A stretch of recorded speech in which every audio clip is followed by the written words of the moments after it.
You grab him, you extend your fangs, his eyes widen in fear as he remains paralyzed, and you sink your teeth where his neck meets his collarbone.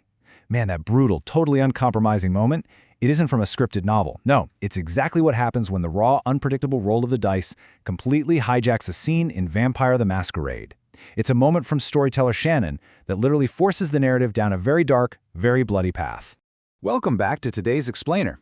Today, we're diving deep into the intricate, shadowy world of Session 24 from the actual play chronicle, Sword, Snake, and Skull. We're going to look closely at how raw dice mechanics seamlessly weave with high-stakes political maneuvering in 1500s Havana. For those of you tracking the evolution of this vampire coterie, you know they've been balancing on a razor's edge, right?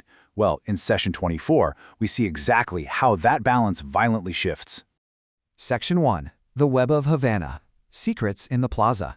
So, as Session 24 kicks off, our vampire faction, the coterie, is actually intentionally divided. They're kind of feeling each other out in the dark corners of the city, testing the waters before making a collective move.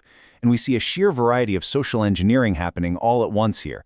Chenzia and Prospero, they're probing for alignments. Dryamir is busy with high-level political maneuvering directly with the local governor. And meanwhile, you've got Chenzia, Father Vigo, and Redburn actively gathering on-the-ground intelligence. It's a really complex social web as they try to establish their individual footholds in this 16th-century colonial structure. Eventually, though, all these divided paths converge right here, in the bustling Havana Plaza. This is where the real secrets are traded in hushed tones right amidst the mortals. Now, establishing this political baseline is absolutely crucial for the coterie. And you might be wondering, why does this matter so much? Well, because observing how tightly wound this social tension is makes the impending, abrupt drop into absolute chaos that much more impactful. Section 2. The Beast Unleashed. Mechanics of Hunger. Okay, so we transition from the quiet, calculating tension of those political meetings straight into a visceral climax of vampiric hunger during Dramir's feeding scene. To really get what goes wrong here, we have to look at the game mechanics.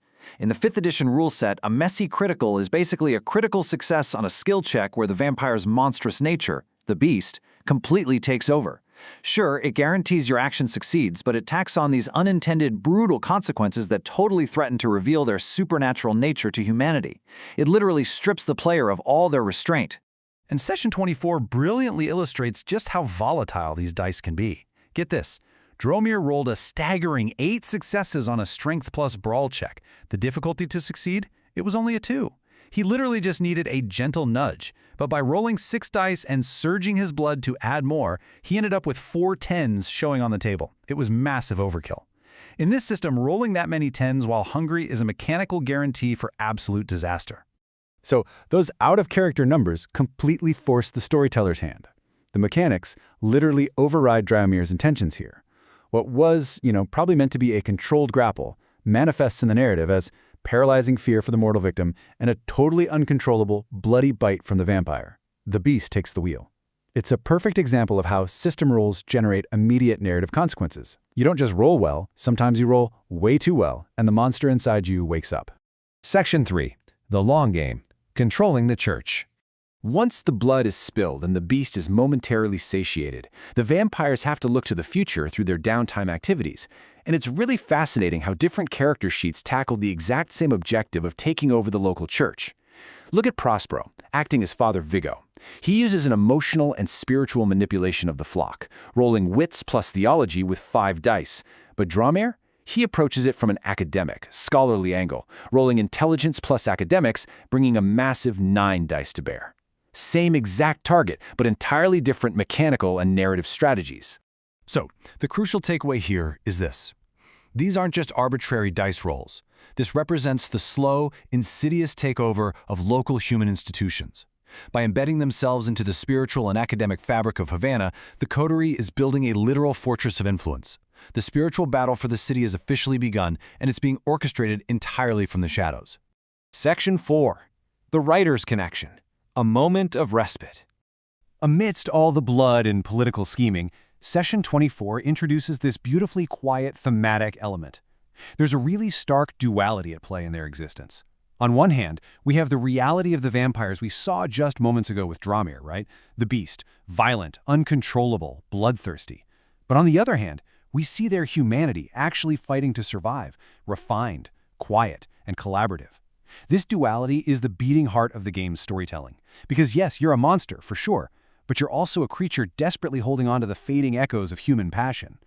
During this downtime, the storyteller paints some incredibly vivid imagery. Picture this. Itzian is in the church office, just scribbling away. Chenzia is working in the sanctuary, doing the exact same thing. They're physically separated by walls, but united by this shared, unspoken bond over the written word. It's a rare, peaceful connection forged by candlelight in an otherwise incredibly dark and unforgiving world. It really reminds us of who these characters are when they aren't actively fighting for their lives. So we've seen the brutal reality of their hunger, the sheer cleverness of their political maneuvers, and the quiet moments that keep them sane throughout Session 24. With the church now actively falling under their control through these calculated project roles, a massive question looms for us. Who exactly will be the coteries' next target in Havana? Will their reach exceed their grasp, or will the shadows of 1500s Cuba belong entirely to them? That is the chilling takeaway from this session, and it's exactly what we'll be watching for next time